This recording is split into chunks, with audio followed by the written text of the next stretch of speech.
Γεια σας παιδιά, καλώς ήρθατε στο ΠΑΟΚ. Τα βίντεο λοιπόν σήμερα θα σας δείξω το γάντι του Ζίβκοβιτς τέρμα, του τέρμα του ΠΑΟΚ. Και εδώ είναι το πρώτο μου κανάλι, γιατί έχω και το Ραφαήλ ΠΑΟΚ όπως ξέρετε. Και είναι το δεύτερο μου κανάλι. Και εδώ πέρα θα κάνουμε μόνο για τον ΠΑΟΚ. Όπως βλέπετε εδώ πέρα έχουμε το γάντι του Ζίβκοβιτς.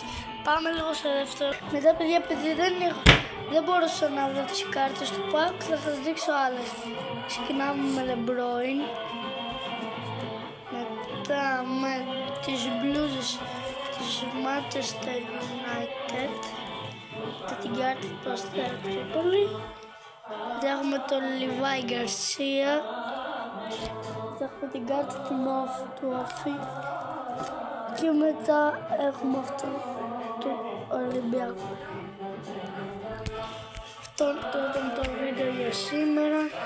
Άμα σας άρεσε κάντε like, subscribe, γιατί τώρα ανοίξτε το κανάλι και τα λέμε.